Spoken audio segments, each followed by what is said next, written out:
صل وسلم يا سلام على النبي خير الأنام والآل وصحبه الكرام. Bismillahirrahmanirrahim. Alhamdulillahi rabbil alamin. Wa bihi nasta'in ala umurid dunya waddin. Asyhadu an la ilaha illallah wahdahu la syarika lah wa asyhadu anna sayyidana Muhammadan abduhu wa rasuluh. Allahumma salli wa sallim wa barik ala sayyidina wa habibina Muhammad wa ala alihi wa ashabihi ajma'in.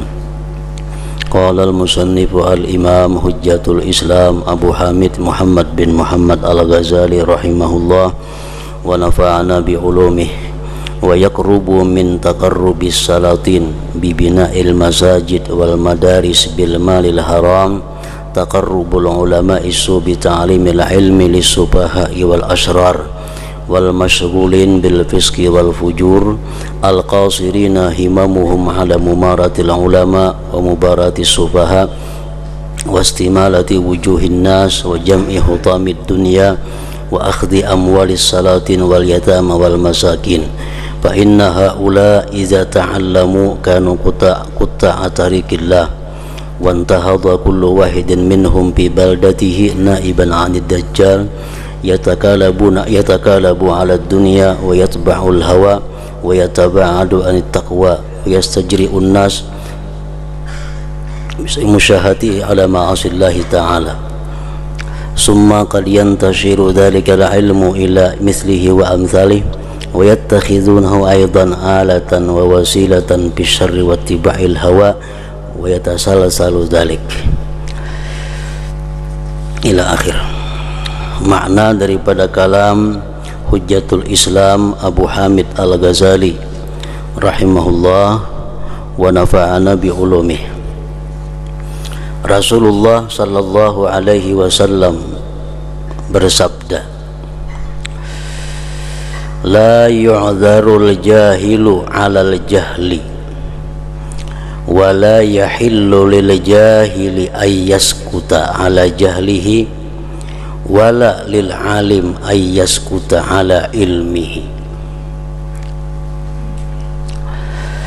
Artinya tidak dimaafkan orang bodoh, orang yang tidak tahu, tidak dimaafkan karena kebodohannya, karena ketidaktahuannya, tidak dimaafkan. Artinya andai kata nanti ditanya di akhirat, kenapa engkau lakukan ini, dijawabnya ulun kada tahu itu hukumnya, dimaafkan kada dimaafkan. Tidak dimaafkan orang yang jahil karena kejahilannya itu.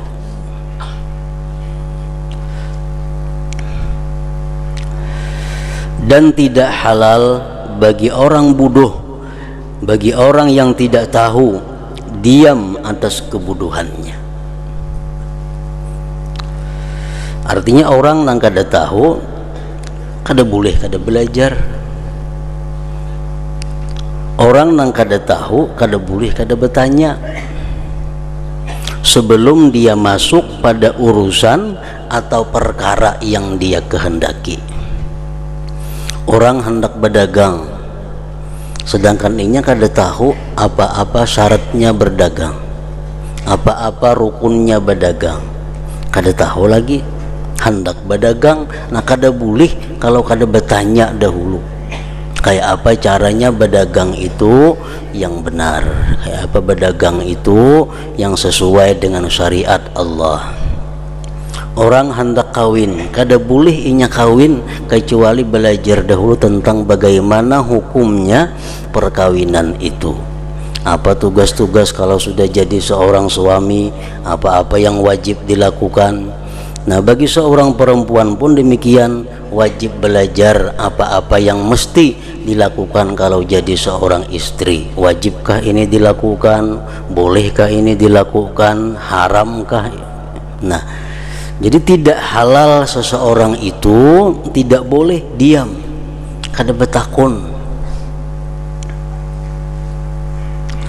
dan tidak halal bagi orang yang berilmu diam atas ilmunya. Nah, orang yang berilmu kalau mengetahui ada saudaranya yang keliru, ada saudaranya yang salah, maka dia tidak halal untuk diam. Artinya berdosa. Kita misal ke masjid, begitu di masjid kita banyak atau ada melihat orang nang sembahyangnya kada bujur, kada boleh berenai, karena kita tahu bahwa saudara kita itu sembahyangnya kada sah, kada boleh kita berenai, mesti kita beritahu. Karena kita melihat saudara kita salah sujudnya, salah rukuknya, nah kada halal kita diam. Jadi makanya kalau masuk masjid jangan beli lihat orang sembahyang. Bila melihat orang sembahyang ada nang luput, kada halal berdiam, kada boleh berdiam. Walalil alim ayyaskuta ala ilmihi.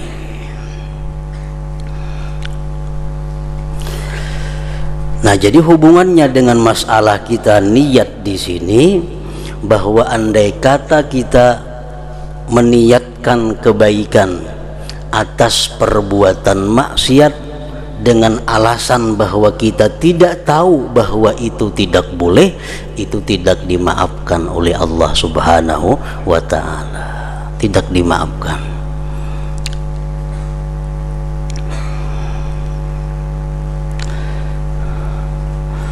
Dan mendekati,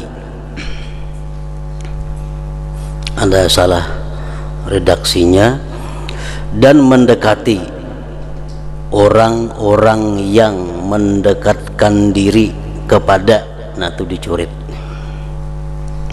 orang-orang yang mendekatkan diri kepada, dicurit itu diganti lawan takarrubnya atau pendekatannya. Orang-orang yang mendekatkan diri kepada para, ingat kepada, nanang bujur itu bacaannya, dan mendekati akan takarrubnya para penguasa dengan membangun masjid dan sekolah-sekolah dengan harta yang haram. Mendekati apa? Mendekati takarrubnya para ulama as-su. Nah, kayak itu bacaannya. Dan mendekati akan takarrubnya para penguasa dengan membangun masjid dan sekolah-sekolah dengan harta yang haram.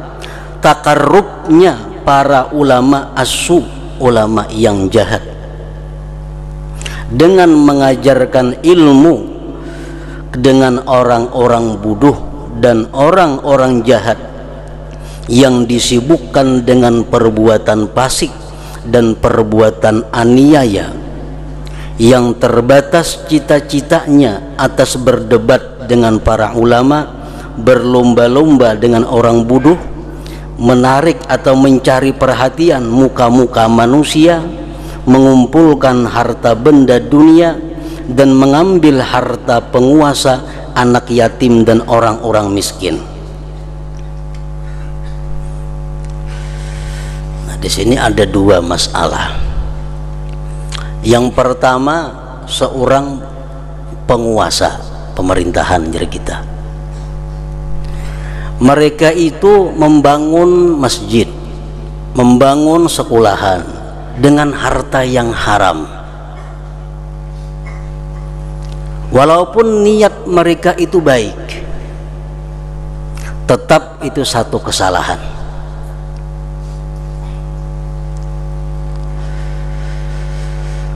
pemerintah yang membangun masjid, membangun sekolah, membantu anak yatim, membantu masyarakat, tapi dengan harta yang haram, itu hukumnya adalah haram walaupun niat mereka itu baik, karena niat yang baik tidak memberi bekas dalam perbuatan yang maksiat. Adapun orang yang diberi, orang yang dibantu, itu kada tahu urusannya ini, kada ada sangkut pautnya. Jadi dosanya itu kepada yang memberi.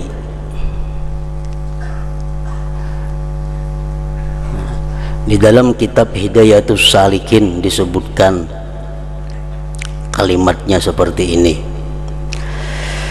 Dan kata setengah ulama bahwa pemberian raja-raja itu halal bagi orang kaya dan orang fakir apabila tidak diyakini haramnya.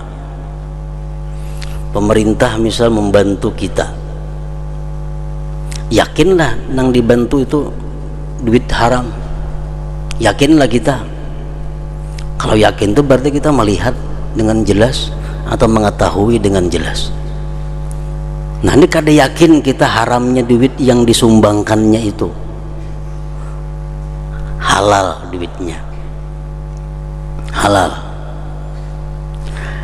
dan hanya saja dosanya itu atas orang yang memberi pula. Pemerintah yang membantu sekolahan sebagainya masyarakat dengan duit yang haram, tapi kita ke masyarakat ini kada tahu duit itu haram atau kada, kita jelas sudah kada tahu karena campur aduk. Nah, duit itu halal bagi kita, tapi bagi mereka yang menyumbangkan duit haram tadi, inya menanggung dosanya. Nah, pendapat ini dimuktamadkan oleh Syekhuna al-Alimul Allamah al-Amil bi ilmihi Maulana Syekh Muhammad bin Sulaiman al-Qurdi al-Madani al-Mufti bil Madinatil Munawwarah. Nah, orang yang disumbang kada jadi masalah selama mereka tidak yakin sumbangan itu dari yang haram. Nah, mereka yang menyumbang ini berdosa walaupun niatnya baik, walaupun tujuannya baik, tapi karena yang disumbangkan itu benda atau harta yang haram, jelas sudah haram. Nah, mendekati itu artinya paraksama lawan itu, ulama-ulama yang mengajarkan ilmu kepada orang-orang yang bertujuan untuk berdebat kepada ulama, mengumpulkan harta dunia, atau mencari muka di sisi para raja. Nah, sama hukumnya pun haram juga, walaupun ulama itu punya niat yang baik, sudah tahu nang belajar lawan seorang ni orangnya kada pajang memakai kada ka ilmu, pajang dijualnya pulang kena ilmu itu kalain. Nah, ini ulama nang melajari ini walaupun niat baik tetap dianggap satu dosa.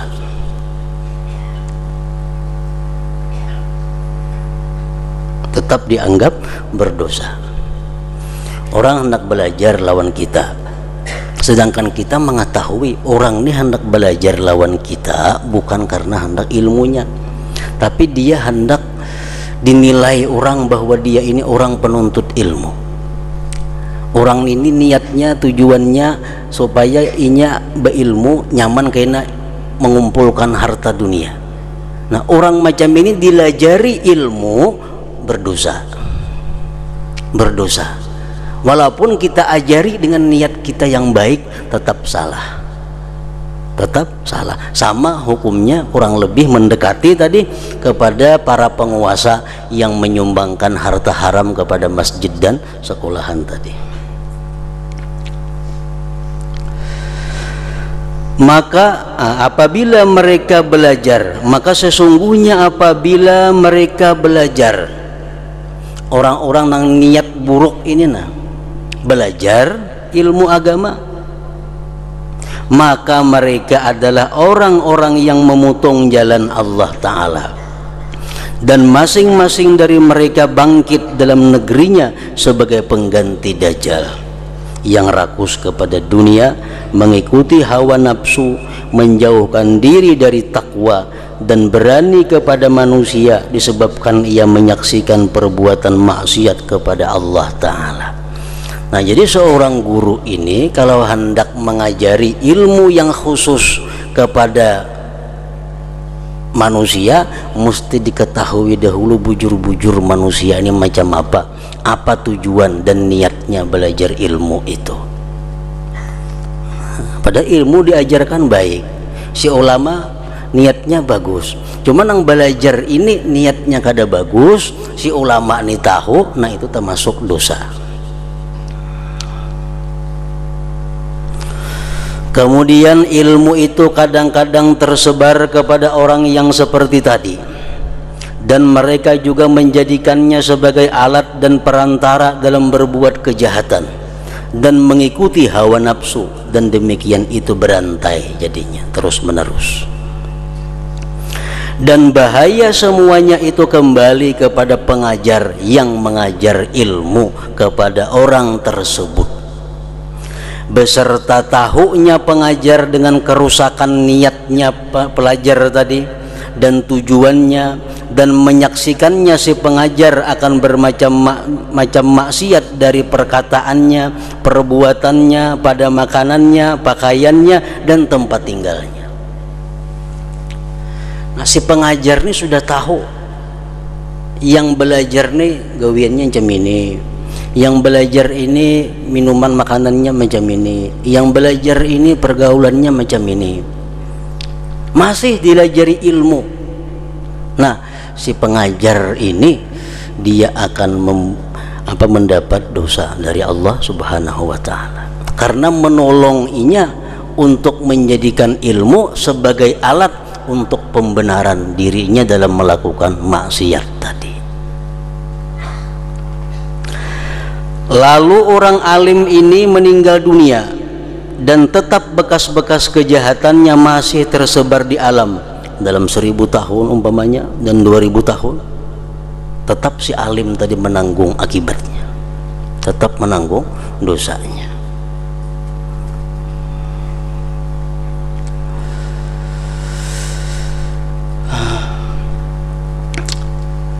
Bahagialah orang yang apabila mati, maka mati bersamanya dosa-dosanya.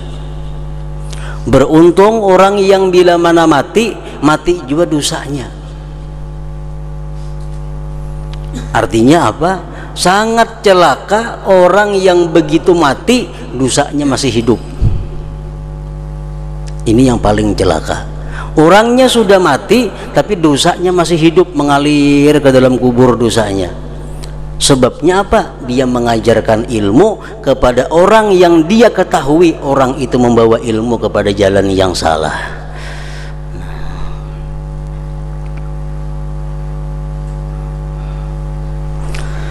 Kemudian yang mengherankan dari kebodohannya, di mana ia berkata, sesungguhnya amal perbuatan itu tergantung niat. Alasannya mengajar ilmu tadi, jadinya amal tergantung niat. Dan saya maksudkan dengan yang demikian mengembangkan ilmu agama. Kalau ia menggunakan ilmu itu dalam kerusakan, maka perbuatan maksiat itu darinya, bukan dariku. Nah, itu alasan yang salah. Sebab ini sudah tahu kelakuannya, yang menuntut ilmu ini sudah tahu kelakuannya jamin, tetap aja dilajari. Dan tidaklah saya maksudkan dengannya selain agar dia meminta tolong dengan ilmu itu untuk berbuat kebaikan. Hanya saja cinta kepemimpinan diikuti oleh orang dan membangga-banggakan dengan ketinggian ilmu adalah membaguskan demikian dalam hatinya. Dan syaitan dengan perantara cinta kepemimpinan itu ia menipunya.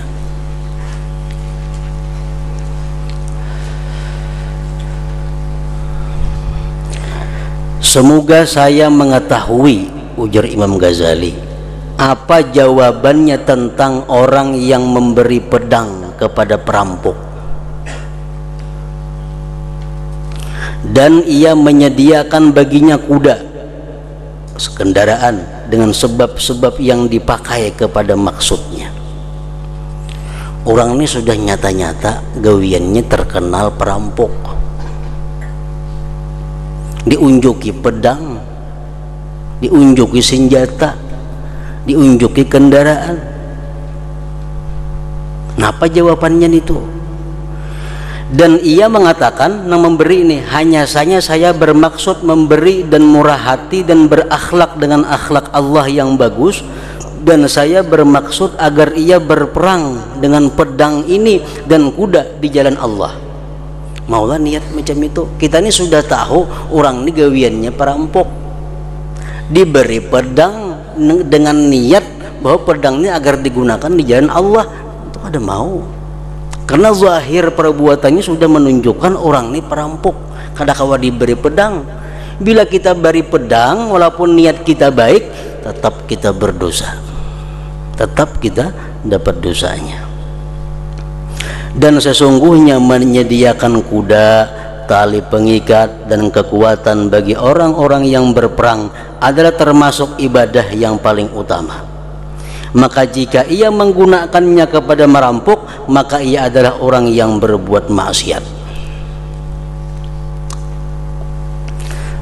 Nah, di sini artinya bahwa kita dituntut bukan hanya kita hati-hati dalam hal maksiat kepada Allah, tapi juga kita hati-hati dalam hal memberikan fasilitas, memberikan sarana untuk orang berbuat maksiat kepada Allah. Walaupun niat kita baik, tetap kita akan dapat dosanya. Dicontohkan dua macam tadi. Pertama, orang mengajar ilmu. Inya mengajar ilmu tujuannya karena Allah, bagus niatnya, tapi inya tahu bahwa nang belajar ini orangnya kada karena Allah, nang belajarnya hanya mencari alat ilmu itu digunakannya untuk kepentingan dunia. Nah, walaupun si pengajar ini karena Allah, niatnya tetap inya berdosa karena memberikan ilmu kepada orang nang salah.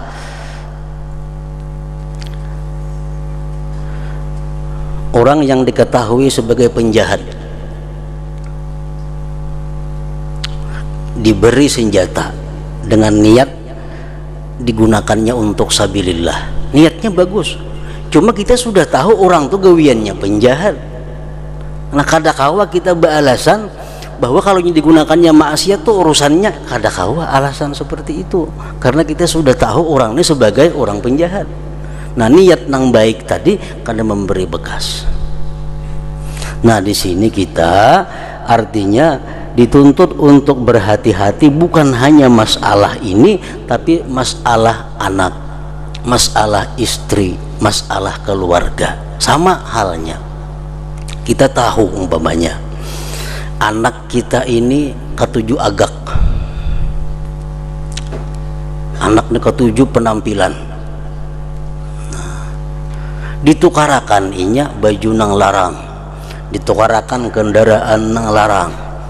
Niat napa? Karena sayang dua anak, niatnya bagus, sayang dua anak, tapi menyalurkan anak untuk kesombongannya, berdosa kuitannya ini. Ini sudah tahu bini kita ini ketujuh bagak orangnya, bini kita ketujuh bagak,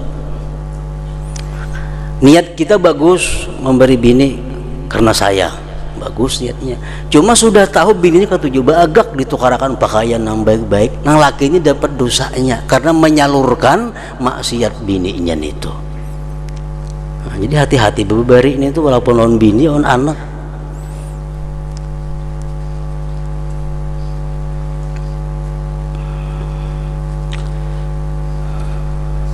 Nah, kayaknya kita mati anak kita masih pakai kendaraan yang kita tuarakan yang jadi kesombongannya, tetap kita dapat dosanya dalam kubur. Nah ini ngarannya orangnya mati, dosanya hidup. Nang bagus tuh orangnya mati, dosanya mati juga.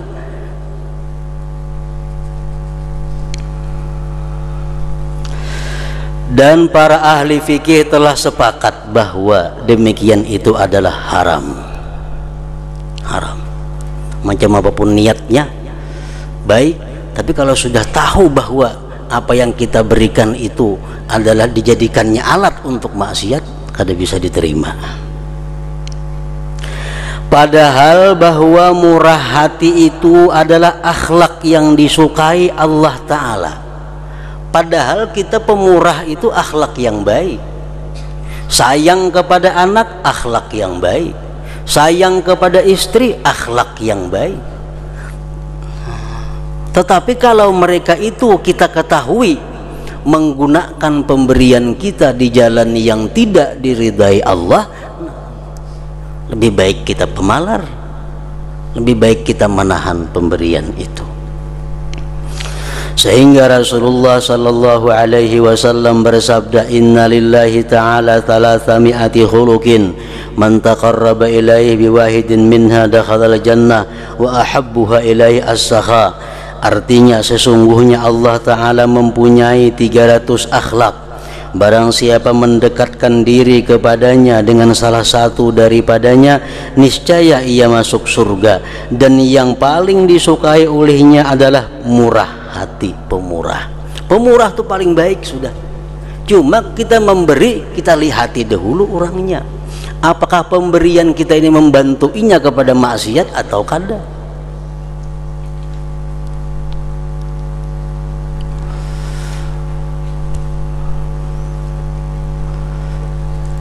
Maka mudah-mudahan saya mengetahui mengapa murah hati diharamkan. Mengapa murah hati diharamkan? Dan mengapa wajib atasnya agar melihat, memikirkan tanda-tanda keadaan dari orang yang zalim ini. Sebelum kita bermurah hati kepada anak, istri atau orang lain, kita pikirkan dulu adakah tanda-tanda kezaliman pada orang yang bakal kita beri itu. Apabila tampak baginya dari kebiasaan orang itu bahwa ia meminta tolong, artinya menjadikan dengan pedang untuk berbuat kejahatan, maka semestinya ia berusaha menarik pedangnya, tidak bahwa ia membantunya dengan yang lain. Kalau sudah kita ketahui bahwa ini orang menggunakan pemberian kita di jalan yang maksiat, kita tarik itu. Dan ilmu adalah senjata yang dipakai untuk memerangi syaitan dan musuh-musuh Allah. Dan kadang-kadang musuh-musuh Allah tolong menolong dengan ilmu, yaitu hawa nafsu.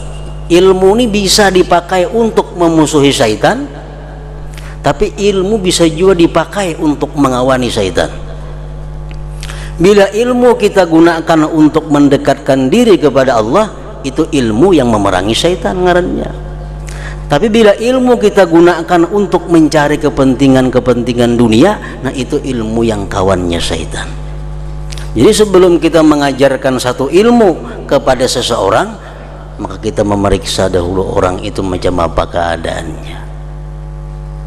Khawatir kalau pelajaran yang kita berikan itu digunakannya untuk alat jalan maksiat kepada Allah. Barang siapa terus-menerus mengutamakan dunianya atas agamanya dan mengutamakan hawa nafsunya atas akhiratnya, dan ia lemah dari yang demikian karena sedikit keutamaannya, maka bagaimana membantunya dengan satu macam ilmu yang membangkitkan, yang memungkinkan ia untuk sampai kepada nafsu syahwatnya.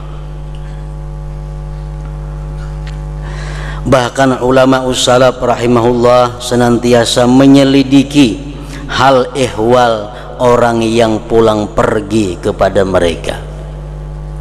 Jadi ulama salaf dahulu mengontrol, mengawasi murid nang pulang pergi, keluar masuk di rumahnya itu. Maka jikalau mereka melihat daripadanya ketaksiran dalam salah satu ibadah sunnah, maka mereka mengingkari kepadanya dan meninggalkan menghormatinya. Murid nang disayanginya, murid nang dicintainya, begitu dia melihat murid ini sudah melincing dari jalan Allah, mereka pun tidak akan sayang dan cinta lagi kepada murid itu. Nah, itu ulama-ulama yang dahulu. Dan apabila mereka melihat daripadanya perbuatan aniaya dan menghalalkan yang haram, maka mereka meninggalkannya dan meniadakan dari majelis mereka dan meninggalkan berbicara dengannya. Ditagur aja kada lagi, lebih-lebih mengajarnya, karena tahunya mereka bahwa barang siapa mempelajari suatu masalah dan tidak mengamalkannya dan melampauinya kepada yang lain, maka ia tidak mencari melainkan alat kejahatan. Orang yang diketahuinya kada mengamalkan ilmu, berarti orang itu menjadikan ilmu sebagai alat untuk kejahatan. Dan semua orang salaf, orang dahulu, sungguh telah berlindung kepada Allah Ta'ala daripada orang yang zalim, yang alim dengan sunnah. Dan mereka tidak berlindung dari orang yang zalim, yang jahil. Orang yang alim, yang menggunakan ilmunya untuk kepentingan-kepentingan dunia, itu yang mereka sangat berlindung kepada Allah. Diceritakan dari sebagian murid Ahmad bin Hanbal rahimahullah bahwa ia pulang pergi kepadanya beberapa tahun. Ada seorang murid ini mengaji lawan Imam Ahmad bin Hanbal beberapa tahun, bulang balik ke rumah sidin, bulang balik ke rumah sidin. Kemudian bertepatan bahwa Ahmad berpaling daripadanya dan meninggalkannya, dan ia menjadi tidak berbicara kepadanya. Imbah itu Ahmad bin Hanbal nih kada menagur lagi lawan murid tadi, kada menagur lagi, kada menyapa lagi, kada mau lagi melajari. Maka murid tersebut senantiasa bertanya kepadanya tentang perubahan sikapnya kepadanya. Kenapa pian guru dulu pian menagur ulun, dulu pian mencari ulun, dulu pian mahabari ulun, sekarang pian apa kada hiri-hiran lagi lawan ulun? Dan Ahmad tidak menyebutkannya, sehingga ia berkata, ujar Ahmad, telah sampai kepadaku bahwa kamu telah mempelistar dinding rumahmu dari sisi jalan, dan kamu telah mengambil tanah sekedar ikan. Ikan ini ada mengambil tanah jalan raya sedikit untuk mencukupi memelistar rumah hikam. Jadi aku kada hendak melajari murid nang macam itu. Maka hikam tahu itu kada boleh, yaitu satu jari dari jalan kaum muslimin. Maka kamu tidak patut untuk memindahkan ilmuku kepada kamu.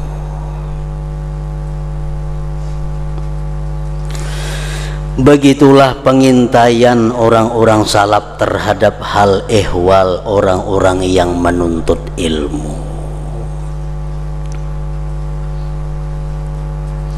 Ini dan contoh-contoh seperti ini adalah termasuk di antara sesuatu yang samar atas orang-orang yang dungu dan pengikut-pengikut syaitan.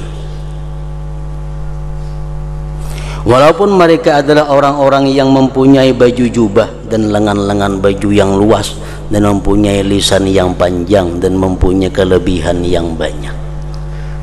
Nah, dimaksudkan dengan ini adalah ilmu-ilmu yang khusus.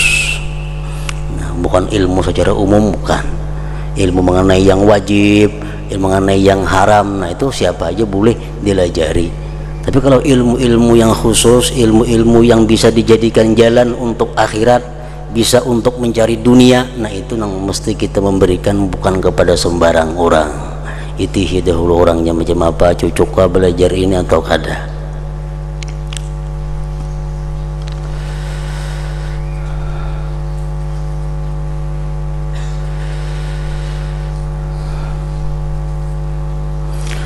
Begitulah pengintaian orang-orang salaf terhadap hal ehwal orang-orang yang menuntut ilmu. Dan contoh-contoh seperti ini adalah termasuk di antara sesuatu yang samar atas orang-orang yang dungu dan pengikut-pengikut syaitan, walaupun mereka adalah orang-orang yang mempunyai baju jubah dan lengan-lengan baju yang luas, dan mempunyai lisan yang panjang, dan mempunyai kelebihan yang banyak. Maksudnya kelebihan ilmu-ilmu yang tidak meliputi atas peringatan daripada dunia dan pencegahan daripadanya, keinginan pada akhirat dan seruan kepadanya akhirat. Bahkan itu adalah ilmu-ilmu yang berkaitan dengan makhluk dan dipakai untuk sampai kepada mengumpulkan harta benda, diikuti manusia dan mendahului teman-temannya. Jadi sabda Rasulullah sallallahu alaihi wasallam, innamal a'malu binniyat, hanya saja amal perbuatan itu tergantung niat, adalah khusus dari 3 bagian dengan perbuatan taat dan perbuatan yang mubah, bukan perbuatan maksiat. Innamal a'mal bin niyat, hanya saja amal perbuatan itu tergantung niat. Nangkawa dirubah niat hanyalah amal taat dan amal mubah. Amal maksiat kada bisa dirubah dengan niat.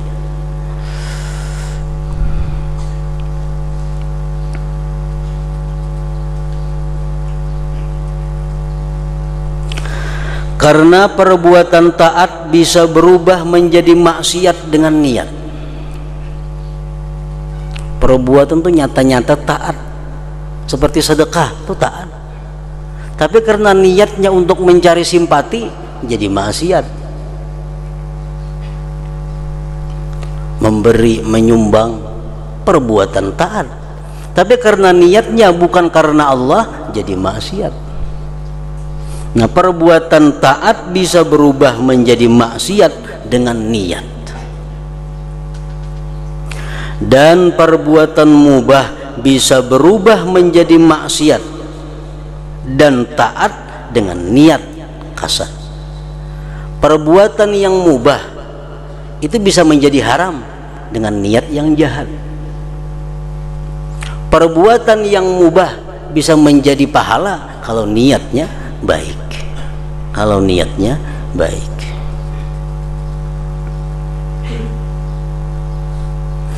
Adapun perbuatan maksiat maka tidak dapat berubah menjadi perbuatan taat dengan niat sama sekali.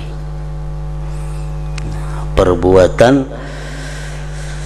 maksiat maka tidak dapat berubah menjadi perbuatan taat dengan niat sama sekali.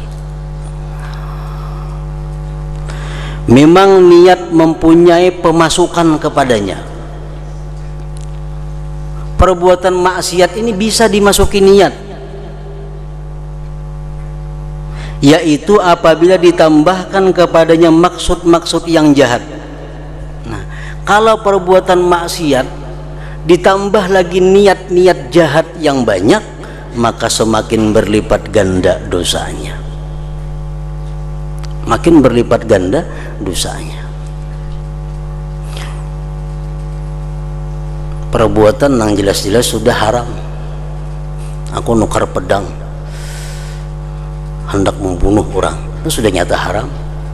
Karena membunuh orang karena aku pulang hendak membunuh si A, si B, si C. Makin niatnya berinting kada baik, makin menambah kejahatannya.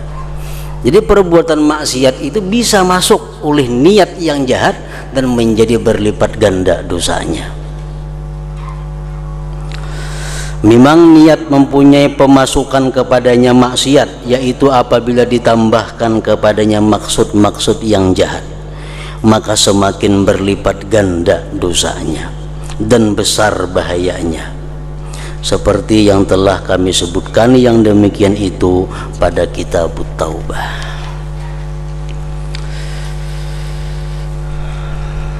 Nah, guys, itu bagian kedua, ketaatan dan itu bertalian erat dengan niat dalam pokok sahnya dan dalam berlipat ganda keutamaannya.